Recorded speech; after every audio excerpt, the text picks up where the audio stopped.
നമസ്കാരം. ജ്യോതിഷത്തെ മനസ്സിലാക്കുക എന്ന വീഡിയോ സീരീസിൻ്റെ 6ാം ഭാഗത്തിലേക്ക് എല്ലാവർക്കും സ്വാഗതം. ഇന്ന് നമുക്ക് ബുധഗ്രഹത്തെക്കുറിച്ച് മനസ്സിലാക്കാം. ബുധൻ ബുദ്ധിയുടെയും നൈപുണ്യത്തിൻ്റെയും ഗ്രഹമാണ്. വേഗത്തിൽ ചിന്തിക്കാൻ, വ്യക്തമായി സംസാരിക്കാൻ, പുതിയ കാര്യങ്ങൾ പഠിക്കാൻ എല്ലാം സഹായിക്കുന്ന ഗ്രഹം. ഗ്രഹസ്വഭാവം അനുസരിച്ച് ബുധൻ പ്രകൃത്യ ശുഭൻ ആകുന്നു. ബുധൻ രജോഗുണ പ്രധാനനാകുന്നു. ദിക്ക് വടക്ക് ആകുന്നു. കാലം ഹേമന്തവും ആകുന്നു. ബുധൻ്റെ രത്നം മരതകവും ലോഹം ഈയവും രസം സമ്മിശ്രവുമാകുന്നു. ബുധൻ്റെ വൃക്ഷങ്ങൾ ഫലമില്ലാത്ത വൃക്ഷങ്ങൾ ആകുന്നു. കാലാദികൾ ഋതു ആകുന്നു. ബുധൻ്റെ ബന്ധുകാരകത്വം മാതുലൻ ആകുന്നു. ഗൃഹത്തിലെ സ്ഥാനം നൃത്തവേദിയാകുന്നു.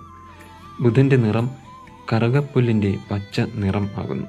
പച്ച നിറത്തിൽ ഉള്ള വസ്ത്രങ്ങൾ ബുധൻ ധരിക്കുന്നു. ബുധന് 10 കിരണങ്ങൾ ഉണ്ട്. ബുധൻ്റെ ഗ്രഹതത്വം ഭൂമി ആകുന്നു. ബുധൻ ഒരു നപുംസക ഗ്രഹം ആകുന്നു. വാക്ചാതുര്യത്തെ ബുധൻ പ്രതിനിധീകരിക്കുന്നു.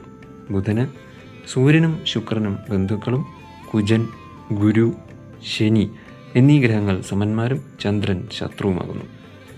ബുധഗ്രഹത്തിൻ്റെ അതിദേവത ഭഗവാൻ ശ്രീകൃഷ്ണൻ ആകുന്നു. ബുദ്ധിയുടെയും നൈപുണ്യത്തിൻ്റെയും വാക്കിൻ്റെ ശക്തിയുടെയും അധിപൻ ആകുന്നു ബുധൻ. ബുധഗ്രഹ ദോഷത്തിനുള്ള ലളിതമായ പരിഹാരമാർഗങ്ങളെക്കുറിച്ച് നമുക്ക് വരുന്ന ബുധനാഴ്ച മനസ്സിലാക്കാം. അന്ന് രാവിലെ 7 മണിക്ക് വീണ്ടും കാണാം.